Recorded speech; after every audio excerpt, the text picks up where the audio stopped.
ప్రభునందు మిత్రులందరికీ వందనాలు తెలియజేస్తున్నాను. మరొకసారి వాక్యం చెప్పుకునే అవకాశం దేవుడు మనకిచ్చాడు. ఈ అవకాశాన్ని బట్టి తండ్రి అయిన దేవునికి నా కృతజ్ఞతాస్తుతులు చెల్లిస్తున్నాను. మరొకసారి మనం యెషయా గ్రంథం 7వ అధ్యాయాన్ని ధ్యానం చేద్దాం. అందులో మొదటి వచనాన్ని మాత్రమే గత వారంలో మనం చదువుకున్నాం.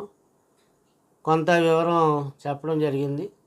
ఈరోజు మరికొంత వివరం ఈ యెషయా గ్రంథం 7వ అధ్యాయము మొదటి వచనం నుంచి 2వ వచనం 3వ వచనం ఈ వచనం వెంబడి వచనాలు ఆలోచన చేస్తూ మరి అనేక విషయాలు యెషయా గ్రంథంలోంచి మనం నేర్చుకుంటున్నాం. అంచేత ఈరోజు కూడా మరికొన్ని విషయాలు మనం నేర్చుకోవడానికి ముందుకు సాగుదాం. దయచేసి ఆత్మీయ మిత్రులందరూ కూడా వాక్యం జాగ్రత్తగా వినాలని, ఒకవేళ మీరు వాక్యం పట్ల ఆసక్తి కలిగినటువంటి వాళ్ళు ఉన్నట్లయితే మీ యొక్క డౌట్స్ ఏమైనా ఉన్నట్లయితే మాకు తెలియపరచండి, మీకు క్లియర్ చేస్తాం. మా యొక్క నెంబర్ తీసుకుని మాకు ఫోన్ చేయండి.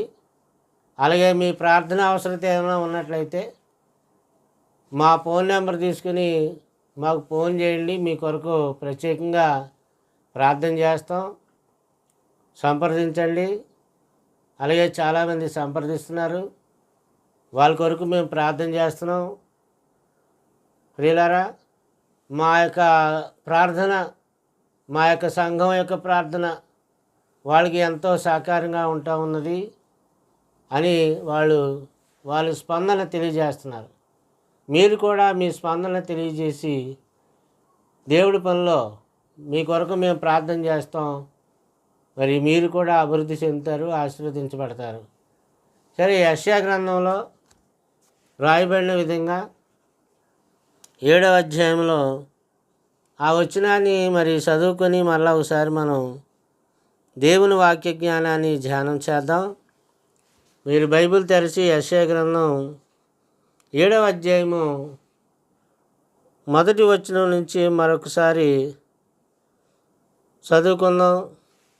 బైబిల్ ఉన్న వాళ్ళు అందరూ కూడా తీసుకుని చదువుతున్నట్లయితే ఇలాగ రాయబడింది. యూదారాజు అయిన ఉజ్జియా మనవడును యోతాము కుమారుడినైన ఆహాజు దినములలో సిరియా రాజు అయిన రెజీనును ఇశ్రాయేలు రాజును రెమల్యా కుమారుడినైన పెకాహును యుద్ధము చేయవలనని యెరూషలేము మీదకు వచ్చిరి. కానీ అది వారి వలన కాకపోయింది. అంటే యుద్ధం చేయడానికి వాళ్ళు సైన్య సమూహం సమకూర్చుకుని వచ్చారు, కానీ వాళ్ళ వల్ల కాలేకపోయిందంటే యెరూషలేముని వాళ్ళు జయించలేకపోయారు. ఆ యెరూషలేముని వాళ్ళు స్వాధీనపరచుకోలేకపోయారని చెప్పేసి మరి ఇక్కడ ప్రవక్త యెషయా ప్రవక్త ద్వారా దేవుడు మనకి తెలియపరుస్తున్నటువంటి వచనాన్ని మనం వింటూ ఉన్నాం, చదువుతూ ఉన్నాం. అంటే ఈ వచనాన్ని బట్టి మనకి ఏమర్థమవుతుంది ప్రియులారా? ఏంటి మనం గ్రహించుకోవాల్సింది ఏంటంటే, ఈ మొదటి వచనంలో పేర్కొనబడినటువంటి యుద్ధం సిరియా యూఫ్రటీసు అండి యూఫ్రమిటిక్ యుద్ధం అని పిలుస్తారు. సిరియా యూఫ్రమిటిక్ అనేటువంటి యుద్ధం అని పిలుస్తారు. ఇది ఆహాజు యొక్క పరిపాలనకు ప్రారంభంలో జరిగింది. ఆహాజు రాజు పరిపాలన ప్రారంభంలో జరిగినది. 2వ రాజుల గ్రంథం 15వ అధ్యాయము 38వ వచనం. 2వ రాజుల గ్రంథం 15వ అధ్యాయము 38వ వచనం. దానికన్నా ముందు 25వ వచనం కూడా చదువుతున్నాను చూడండి. ఇతని క్రింద అధిపతియును రెమల్యా కుమారుడినైనటువంటి పెకాహు కుట్ర చేసి తన యొద్దనున్న గిలాదీయులైనటువంటి 50 మందితోనూ అర్గోబుతోనూ అరిహేనులతోనూ కలుసుకొని షోమ్రోనులోనున్న రాజనగరంలోని అంతఃపురమందు అతన్ని చంపి పెకాహుకు మారుగా రాజైనని చెప్పి అక్కడ రాయబడింది. మరి అలాగే ఆ వచనాన్ని మనం చూసినట్లయితే 38వ వచనం 38వ వచనంలో ఏం రాయబడిందో ఒకసారి జాగ్రత్తగా పరిశీలించే, యోతాము తన పితరులతో కూడా నిద్రించి తన పితరుడైన దావీదు పురమందు తన పితరుల సమాధిలో పాతిపెట్టబడును. అతని కుమారుడైన ఆహాజు అతనికి మారుగా రాజయ్యను. అంటే యెషయా గ్రంథం 7వ అధ్యాయంలో మొట్టమొదటి వచనంలో ఏ రాజు అయితే మనకి ఇక్కడ కనబడుతున్నాడో మరి ఆ రాజు ఇక్కడ కనబడుతున్నటువంటి పరిస్థితి మనకు కనబడుతుంది, ఆహాజు రాజు. అది ఈ యొక్క మాటల్లో మనం చూస్తున్నాం. అలాగే 16వ అధ్యాయం రాజులు రెండో రాజుల గ్రంథం 16వ అధ్యాయము 5వ వచనం కూడా చూద్దాం. ప్రభునందు ప్రియులారా, రెండవ రాజుల గ్రంథం 16వ అధ్యాయము 5వ వచనాన్ని కూడా మనం చూసినట్లయితే అక్కడ రాయబడినటువంటి మాటలు కొన్నిటిని మనం గమనించుకోవచ్చు. రెండవ రాజుల గ్రంథం 16వ అధ్యాయం దయచేసి చూడండి. 5వ వచనంలో ఏముందంటే ఇలా రాయబడి, సిరియా రాజైన రెజీనును ఇశ్రాయేలు రాజైన రెమల్యా కుమారుడకు పెకాహును యెరూషలేము మీదకి యుద్ధమునకు వచ్చి అక్కడనున్న ఆహాజును పట్టణమును ముట్టడి వేసిరి, కానీ అతన్ని జయింపలేకపోయిరి. అంటే యెరూషలేము మీద ముట్టడి వేసి యెరూషలేమును పట్టుకుని పాడు చేసి యుద్ధం చేసి అదంతా వాళ్ళు దోపిడీగా దోసుకుపోదామని చూశారు, కానీ అది వాళ్ళ వల్ల కాలేకపోయిందని చెప్పేసి ఈ వచనం మనకు తెలియజేస్తూ ఉంది. అయితే ఏంటి ఆ పరిస్థితి? ఆ కాలమందు సిరియా రాజైన రెజీనును యాలాతును మరలా పట్టుకుని సిరియానుల వశం చేసి వశం చేసి యాలాతులో నుండి యూదా వారిని వెళ్ళగొట్టగా సిరియానులు యాలాతు పట్టణమునకు వచ్చి కాపురముండిరి, నేటి వరకును వారు అచ్చటనే ఉన్నారని చెప్పి, అంటే ఆ గ్రంథం రాస్తున్నప్పటికీ ఆ కాలం నాటికి చెప్తున్నాడు ప్రవక్త. సరే, రాయబడినటువంటి మాటలను బట్టి యెషయా గ్రంథంలో దేవుడు చెప్తున్నటువంటి 7వ అధ్యాయంలో ఉన్న మాటలకి సరిగ్గా సరిపోయింది. అంటే యెషయా గ్రంథానికి రాజుల గ్రంథానికి లింక్ ఉందన్నమాట. ఆ లింకును జాగ్రత్తగా మనం గమనిస్తే బైబిల్ మనకి అర్థమవుతుంది అనేది మరి వాస్తవానికి మనం అందరం గ్రహించుకోవాలి. అయితే ఆరాము అంటే సిరియా, ఆరాము రాజు మరియు ఇశ్రాయేలు రాజులు అష్షూరు వారి మీద దండెత్తడానికి సంధి చేసుకున్నారు. వాళ్ళు వెళ్ళి సంధి చేసుకున్నారు. ఆహాజు వీరితో మరి చేయి కలపడానికి సంధి చేసుకోవడానికి ఇష్టపడలేదు ఆహాజు. అంచేత వారు మొట్టమొదటిగా యూదా రాజ్యాన్ని లొంగ తీసుకోవడానికి దాని మీద వారు దండెత్తి వచ్చారు. యూదా రాజ్యాన్ని మనం మొట్టమొదట లొంగ తీసుకోవాలి, అంచేత మనం దాని మీద యుద్ధం చేయాలని చెప్పి దాని మీదకి దండెత్తి వచ్చినట్టుగా మనకు అనిపిస్తుంది ప్రియులారా. అయితే అరామీలు ఎఫ్రాయిమీలు మధ్యంలో మరి సేనలను నిలిపారు. అరామీలు ఎఫ్రాయిమీల మధ్యంలో వాళ్ళ యొక్క సైన్యాన్ని నిలిపారు. వాళ్ళ సేనలు అక్కడ నిలబడ్డాయి. అది 2వ వచనంలో మనం చూస్తున్నాం. హమారు హలే అనేటువంటి అతడు ఇలాగన్నాడు. ఆధునిక పదజాలములలో చెప్పాలంటే సిరియా మరియు ఎఫ్రాయిము అంటే ఇశ్రాయేలు సమైక్యపడినారు. అంటే ఎఫ్రాయిములను సిరియానులను సమైక్యపడి దాని మీద దండెత్తినారని చెప్పేసి ఆయన మాట్లాడుతున్నటువంటి మాటను బట్టి మనకు అర్థమవుతుంది. అంటే వాళ్ళిద్దరు ఏకమే వీళ్ళతో యుద్ధం చేసిన పరిస్థితి కనబడుతుంది. అయితే దావీదు ఇల్లు ఆహాజుకు సూచనగా ఉన్నది. దావీదు ఇల్లు అంటే అది ఆహాజుకి సూచనగా చెప్పబడుతున్నట్టుగా ఉన్నది. ఆహాజు దావీదు వంశంలో నుండి వచ్చినటువంటి రాజు. అర్థమవుతుందండి. యెషయా గ్రంథం 7వ అధ్యాయం అర్థం చేసుకోవడానికి కాస్త ఏమండి మనకి అవగాహన ఉండాలి బైబిల్ మీద, లేకపోతే అర్థం కాదు. నేను చెప్పేటప్పుడు మీరు చాలా జాగ్రత్తగా వింటేనే అర్థమవుతుంది. ఎందుకంటే రాజుల చరిత్ర, హిస్టరీ, ఈ చరిత్ర తెలిసేటప్పుడు జాగ్రత్తగా వినాలి. అప్పుడు సిరియానులు ఎఫ్రాయిములను తోడు చేసుకొనిరని దావీదు వంశస్థులకు తెలపబడగా అండి, గాలికి అడవి చెట్లు కదిలినట్లు వాళ్ళ హృదయములను వారి జనుల హృదయములను కదిలేను. వాళ్ళ జనుల హృదయం, వారి హృదయాలు కదిలిపోయాయి. చూడండి, ఇప్పుడు కూడా ఇశ్రాయేలు గాజా యుద్ధం జరుగుతుంది భయంకరంగా. ఇశ్రాయేల్ దేశం గాజా ప్రాంతం పైన, సిరియా ప్రాంతం పైన మరి విపరీతమైన బాంబులు వర్షం కురిపిస్తుంది. ఆ విపరీతమైనటువంటి బాంబులు ఆ వర్షం కురిపిస్తున్నప్పుడు అవి స్కూళ్ళ పైన, కాలేజీల పైన, పిల్లలపైన ఇశ్రాయేల్ దేశం మరి కఠినమైన మనసుతో పిల్లలపైన కూడా, స్కూళ్ళపైన కూడా బాంబులు వర్షం కురిపించడం ఎంతవరకు న్యాయం అంటారు చెప్పండి? వాళ్ళు చాలా భయంకరమైనటువంటి రీతిగా గాజా, సిరియా మరి ఆ యొక్క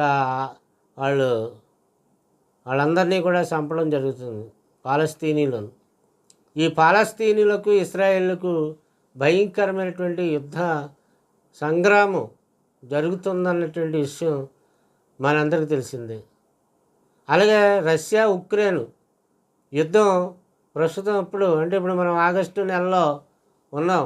ఆగస్టు నెల మరి ఈరోజు 26వ తారీఖు. ఇప్పుడు ప్రస్తుతం కూడా రష్యా, ఉక్రెయిన్ అనే ఆ దేశాలు రెండింటికి మధ్య మరి భీకరమైన పోరు జరుగుతుంది. దానివల్ల ఎన్నో ఇళ్ళు నేలమట్టమైపోయి ఎందరో ప్రజలు మృత్యువాత పడ్డారు, ఎన్నో ఆస్తులు ధ్వంసమైపోయి ఎంతోమంది చచ్చిపోతున్నారు. భయంకరమైన పరిస్థితులు వచ్చినాయి. కేరళలో భయంకరమైనటువంటి మరి వరదలు, తుఫాన్లు వచ్చి ఆ ప్రాంతం అంతా కూడా నాశనమైన పరిస్థితి కనిపిస్తుంది. కనుక ఇలాంటి సమయంలో దేవుని పిల్లలమైన మనము ప్రార్థన చేయాలి. ఆ దేశాలు సమాధానం కొరకు, సఖ్యత కొరకు ప్రార్థనలు చేస్తూ మన వంతు కృషిగా దేవుణ్ణి వేడుకోవాలని చెప్పి మీకు మరొకసారి మనం చేస్తున్నాను.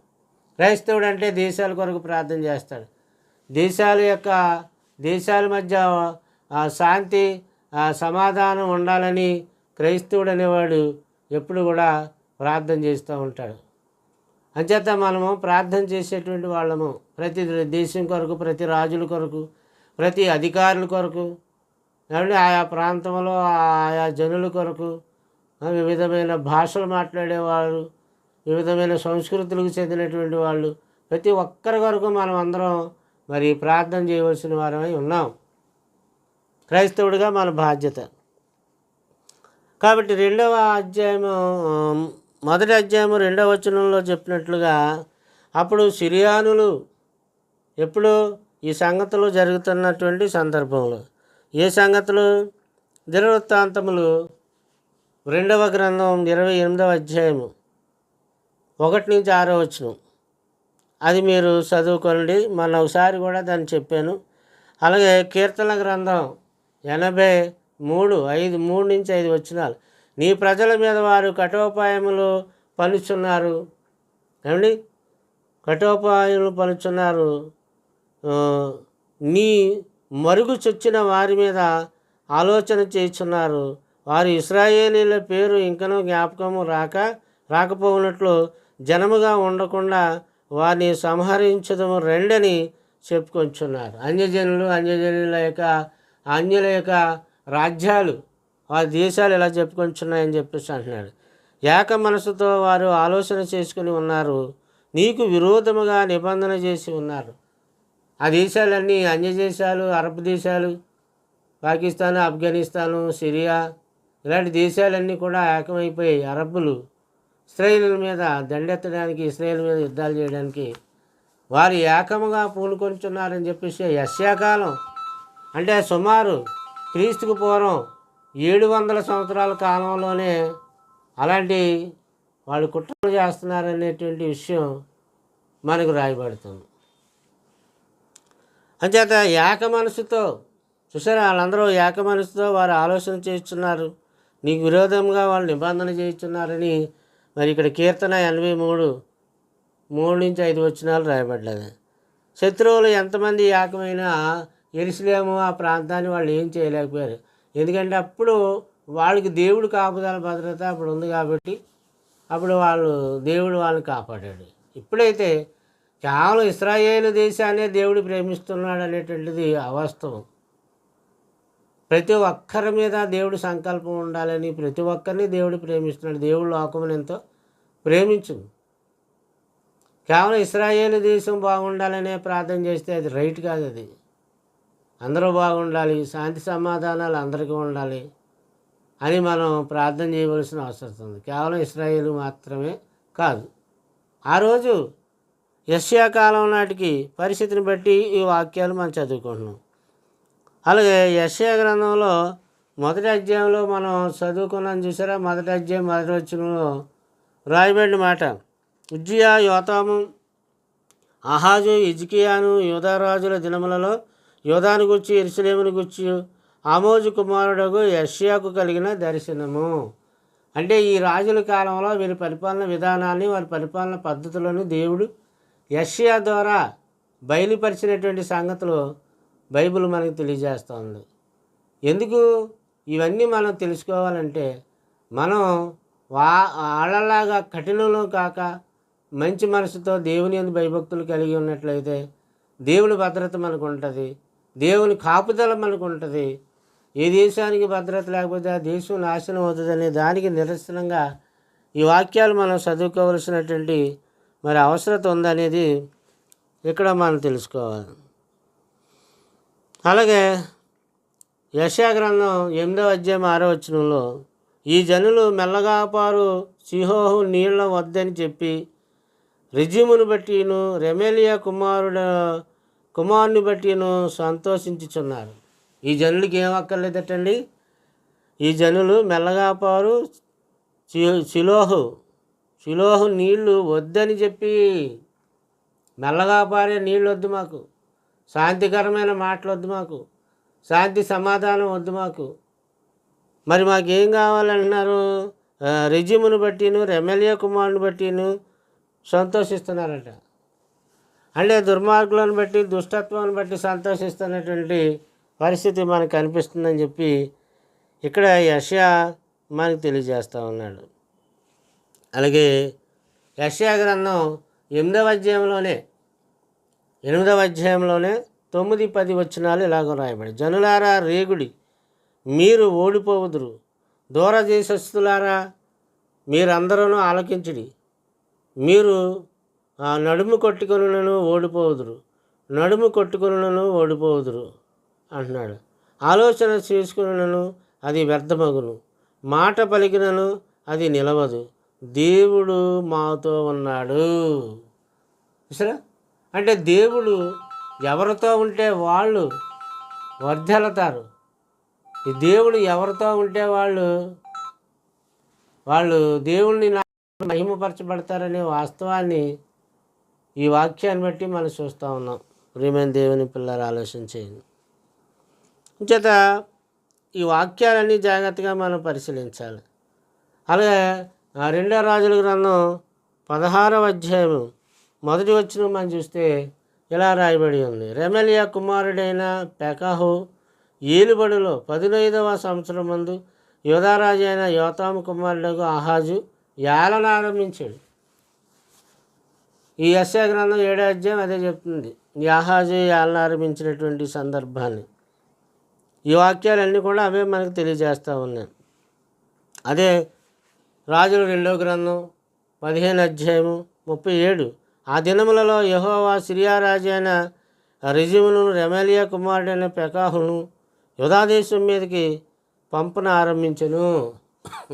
వాళ్ళు యూదాదేశం మీదకి వచ్చినప్పటికి కూడా వాళ్ళు యూదాదేశాన్ని జయించలేకపోయిన పరిస్థితి కనిపించిందని అంటున్నాడు. అప్పుడు సిరియానులు ఎఫ్రాయిములను తోడు చేసుకొనిరని దావీదు వంశస్థులకు తెలపబడగా, గాలికి అడవి చెట్లు కదిలినట్లు వారి హృదయములను వారి జనుల హృదయములను కదిలిపోయాయట.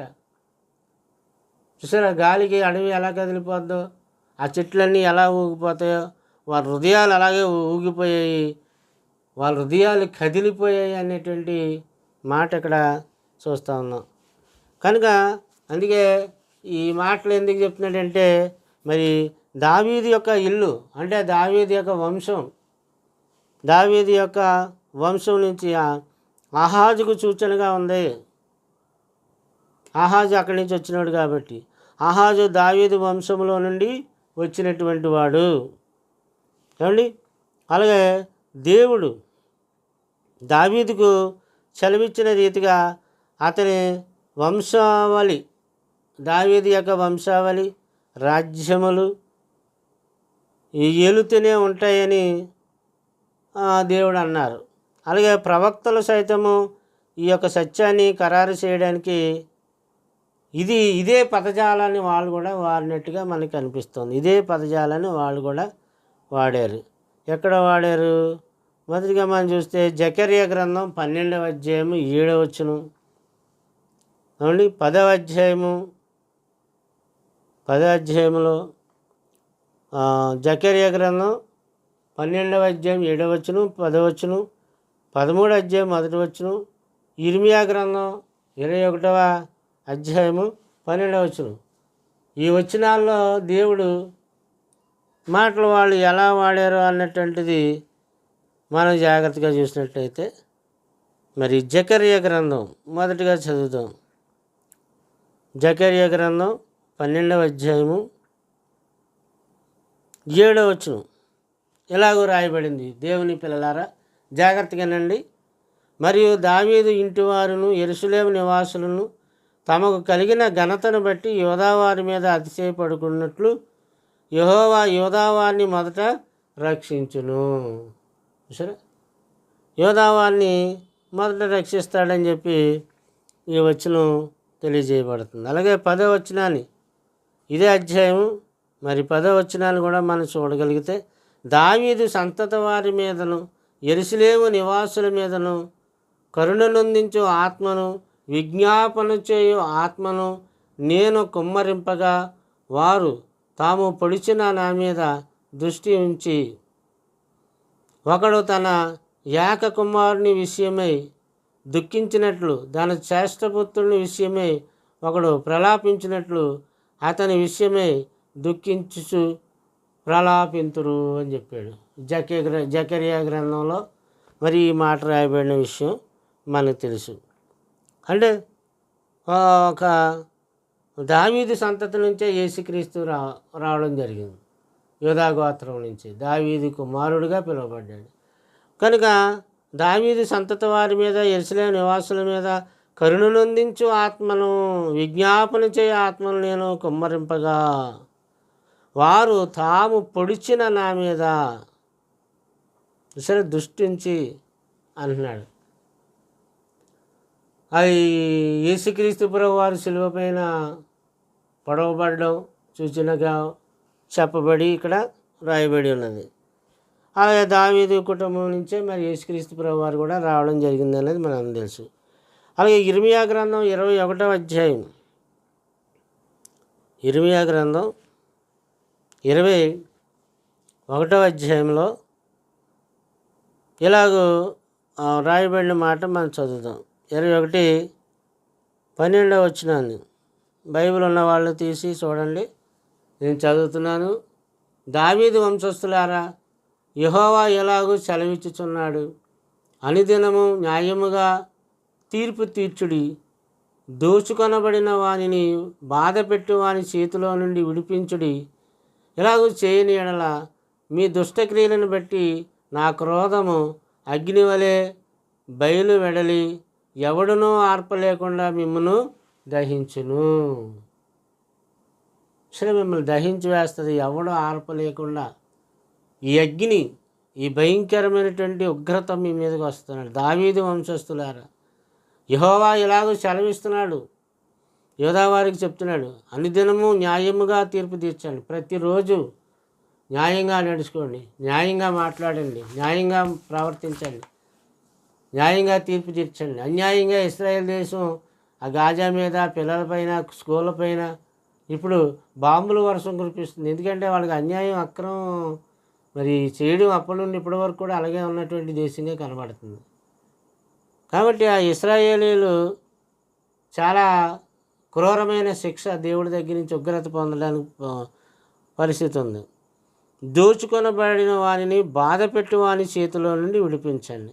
ఎవడన్నా దోచుకొనబడుతున్నట్లయితే వారిని మీరు విడిపించండి అని ఆ దేశానికి దేవుడు చెప్పాడు. కానీ అలా చేయట్లేదు కదా, అప్పటికప్పటికి అలా చేయట్లేదు. మరి పేదవాడు దోపిడీకి గురవుతున్నాడు, దరిద్రుడు దోపిడీకి గురవుతూ ఉన్నాడు. మరి పేదవాడి యొక్క శ్రమను దోచుకుంటున్నారు ఈరోజు ధనికులు, దరిద్రుడి యొక్క శ్రమను దోచుకుంటున్నారు ఈరోజు దరిద్రులు. కానీ దేవుడు న్యాయం చెప్పినా మనిషి న్యాయం చేయట్లేదు. మనుషులు అన్యాయమే చేస్తున్నారు, అక్రమే చేస్తున్నారు అనేది మనం ఆలోచించుకోవాల్సిన విషయం. కాబట్టి ఏమంటున్నాడంటే, దోచుకొనబడినటువంటి వారిని బాధపెట్టి వారి చేతిలో నుండి విడిపించండి. అలాగూ చేయని ఎడల మీ దుష్టక్రియలను బట్టి నా క్రోధం అగ్ని వలె బయలు వెడలి ఎవడనో ఆర్పలేకుండా మిమ్మును దహించేస్తుంది. దేవుడు అగ్ని దిగి వస్తుంది అని దేవుడు వాళ్ళకి చెప్పినా కూడా వాళ్ళు మరి మార్పు చెందనటువంటి పరిస్థితి దేవుని పిల్లరా చేయబడతా ఉంది. కనుక ఏది ఏమైనా ఈ మాటలను మనం జాగ్రత్తగా ఆలోచన చేస్తే, ఈ దేవుని యొక్క మహాజ్ఞానాన్ని వినగలిగినట్లయితే, ఆ దేవుడు ఇచ్చినటువంటి ఆ వాక్యాన్ని మనం నేర్చుకోగలిగితే చాలా బాగుంటుందని మనం గ్రహించుకోవాలి. ఈ వాక్యాలు వింటుంటే మీరు ఎంత మట్టుకు మరి అర్థం చేసుకోగలుగుతూ ఉన్నారో నాకు తెలియదు. కానీ ప్రతి ఒక్కరు కూడా అర్థం చేసుకుని దైవజ్ఞానాన్ని నేర్చుకోవాలి. యెషయా గ్రంథం 7వ అధ్యాయం చెప్తున్నాను. 7వ అధ్యాయంలో ఉన్నటువంటి అనేక విషయాలు మనం అర్థం చేసుకోవాల్సిన అవసరం ఉంది. దేవుని పిల్లలు ఆలోచించేయండి. కనుక ఇంకా మాట్లాడుతూ ఏమి జరగబోతుందో అన్నటువంటి విషయం ఆహాజుకు ముందుగానే తెలియపరచబడింది. అయితే అప్పుడు అతని యొక్క హృదయము, అతని ప్రజల యొక్క హృదయము కంపించిపోయింది. ముందుగా తెలిస్తే ఎలా ఉంటుంది? వాళ్ళ హృదయాలు కంపించిపోతాయి. పెహాకు మరియు రెజీను ఈ రాజుల చేతుల్లో వారు వాటమి సవిచూసినందున వారు భీతి చెందిన వారని సమర్థించారు. వాళ్ళు సమర్థించిరి. అలాగే ఈ మాటలు ఎక్కడ ఉన్నాయి? దినవృత్తాంతములు 2వ గ్రంథం 28వ అధ్యాయం. దినవృత్తాంతములు 2వ గ్రంథం 28వ అధ్యాయము 5-6 వచనాలు రాయబడ్డాయి. మరి అప్పుడు ఆహాజు యెషయాతో ఎలాగో సెలవిచ్చాను. ఆహాజును ఎదుర్కొనుటకు నీవును నీ కుమారుడైనటువంటి షమారీబును సాకిరేబు మార్గమున పై కోనేటి కాలువ దగ్గర కలుసుకోమని ఆ కింద వచ్చిన అంటారు. అయితే ఇక్కడ ఈ వచనంలో రాయబడినటువంటి మాటను బట్టి దాన్ని మనం జాగ్రత్తగా ఆలోచన చేస్తే ఇక్కడ ఏ వచనం అండి? 2వ దినవృత్తాంతాలు 28వ అధ్యాయం. దినవృత్తాంతాల గ్రంథం 2వ గ్రంథం 28వ అధ్యాయము మరి 5-6 వచనాలు మనం చదివితే ఏం రాయబడింది చూసి ముగించుకుందాం జాగ్రత్తగానండి. అంచేత అతని దేవుడైనటువంటి యెహోవా అతన్ని సిరియా రాజు చేతికి అప్పగించాను. సిరియానులు అతన్ని ఓడించి అతని జనుల్లో చాలామందిని చెరపట్టుకుని దమస్కునకు తీసుకుని పోయిరి. అతడును ఇశ్రాయేలు రాజు చేతికి అప్పగించబడిను. ఆ రాజు అతన్ని లెస్సగా ఓడించెను అన్నాడు. మళ్ళా చదువుతున్నాను. అంచేత అతని దేవుడైన యెహోవా అతనిని సిరియా రాజు చేతికి అప్పగించాను. సిరియానులు అతన్ని ఓడించి అతని జనుల్లో చాలామందిని చెరపట్టుకుని దమస్కునకు తీసుకుని పోయి అతను ఇశ్రాయేల్ రాజుకి అప్పగింపబడిను. ఆ రాజు అతన్ని ఇశ్రాయేల్ రాజు అతన్ని లెస్సగా ఓడించాను. రెమలియా కుమారుడకు పెకహు యోధావారిలో పరాక్రమశాలులైన 120,000 మందిని ఒక్కనాడు హతం చేశాను. వారు తమ పితరుల దేవుడైన యెహోవాను విసర్జించినందున వారికట్టి గతి పట్టాను. సరే, వారికి అటువంటి గతి పట్టిందని చెప్పేసి అంటున్నాడు. దేనికి పట్టింది? దేవుని విసర్జించినందువల్ల, దేవుని వాక్యాన్ని విసర్జించినందువల్ల. కనుక ప్రియులారా, మనం దేవుడి వాక్యాన్ని విసర్జించకూడదు. దేవుడి వాక్యానికి లోబడాలి, దేవుడి మాటలు వినాలి. కనుక అతని హృదయమును, అతని ప్రజల హృదయమును కంపించిపోయింది, తల్లడిల్లిపోయింది. అడవికి, ఆ గాలికి అడవి ఎలాగైతే ఊగిసలాడిపోయి అది తల్లడిల్లిపోతుందో అలాగే ఆ వాళ్ళకి కూడా తల్లడిల్లిపోయింది, వాళ్ళ పరిస్థితి తల్లడిల్లిపోయింది అని చెప్పేసి ఈ వాక్యంలో మనం చూస్తూ ఉన్నాం. అంచేత యెషయా గ్రంథంలో రాయబడినటువంటి ప్రతి మాట కూడా మనం ఆలోచన చేయాలి ప్రియులారా. ఈ 2వ వచనంలో రాయబడినటువంటి మాటలు మనం చూసినప్పుడు, అప్పుడు సిరియానులను ఎఫ్రాయిములను తోడు చేసుకునిరని దావీదు వంశస్థులకు తెలియబడగా, గాలికి అడవి చెట్లు కదిలింపబడినట్లు వారి హృదయములను, వారి జనుల హృదయములను కదిలేను. కనుక 2వ వచనం వరకు చెప్పుకున్నాం. మిగతా విషయాలు మరి 3వ వచనం నుంచి మళ్ళా రేపు మనం ధ్యానం చేయొచ్చు. మీ అందరి కొరకు ప్రార్థన చేస్తున్నాం. రామగిరి స్వరూపు, అలాగే వినోద్, విజయ్, అలాగే ఇంకా దూరం నుంచి హైదరాబాద్ నుంచి వాక్యం వింటున్నటువంటి వాళ్ళు, మరి కర్ణాటక నుంచి సుశీల, నరేష్, ఇలాగా మన వాళ్ళు ఎక్కడెక్కడి నుంచి దూరం నుంచి వింటున్నారు వాళ్ళందరి కొరకు కూడా మరొకసారి తెలియజేస్తున్నాను. మీ కొరకు ప్రతిరోజు ప్రార్థన చేస్తూ ఉన్నాం. మీరు సంఘానికి మాకు దూరంగా ఉన్నప్పటికీ మరి ప్రతిరోజు మా ప్రార్థనల్లో మీరు దగ్గరగా ఉన్నారని చెప్పి మీకు మరలా ఒకసారి జ్ఞాపకం చేస్తూ ఉన్నాను. మీ అందరి కొరకు ప్రార్థన చేస్తున్నాం. మీరు కూడా ప్రార్థన చేయండి. మన పరిచర్య కొరకు ప్రార్థన చేయండి. సంఘం కొరకు ప్రార్థన చేయండి. సువార్త కొరకు సహకారం అందించండి. ప్రతి నెల మరి ఏజెన్సీ ప్రాంతానికి సువార్తకి వెళ్తున్నాం. ఏజెన్సీలో ఉన్నటువంటి ప్రాంతంలో అనేక మందికి ఈ రక్షణ సువార్త ప్రకటిస్తున్నాం. కనుక ప్రతి ఒక్కరూ మాకు సహకారంగా ఉండి దేవుని పనిలో సహకారం అందించాలని చెప్పి మీకు మనవి చేస్తూ ఇంతటితో ముగిస్తున్నాను. ప్రార్థన చేసుకుందాం. ప్రేమగల తండ్రి, కృపగల తండ్రి, మీ ఘనమైన నామానికి వందనాలు, స్తుతులు, స్తోత్రాలు. వాక్యం వీక్షిస్తూ ఆలోచిస్తూ ఉన్నటువంటి వారందరి కొరకు ప్రార్థన చేస్తున్నాం. నైనా నీకు వందనాలు తండ్రి. కనుక ప్రతి ఒక్కరూ స్పందించి సహకారంగా నిలబడి నీ యొక్క మహిమార్థం, నీ దీవెన ఆశీర్వాదం పొందుకునేలాగా వారిని జ్ఞాపకం చేసుకోండి. వారిలో ఎవరికైనా ఒకవేళ అనారోగ్యంగా ఉంటే మీరే స్వస్థపరచండి, వాళ్ళకి ఆరోగ్యం దయచేయండి. అలాగే సుబ్బారావు గారు హాస్పిటల్లో ఉన్నారు తండ్రి, మరి ఆయన కొరకు ప్రార్థన చేస్తున్నాం. ఆయన మీరే స్వస్థపరిచి లేవనెత్తి తిరిగి వారి గృహానికి చేరుకునేలాగా సహాయం చేయమని క్రీస్తు ప్రభు నామాన్ని అడిగి వేడుకొంచున్నాం తండ్రి. ఆమేన్. అందరికీ వందనాలు. God bless you.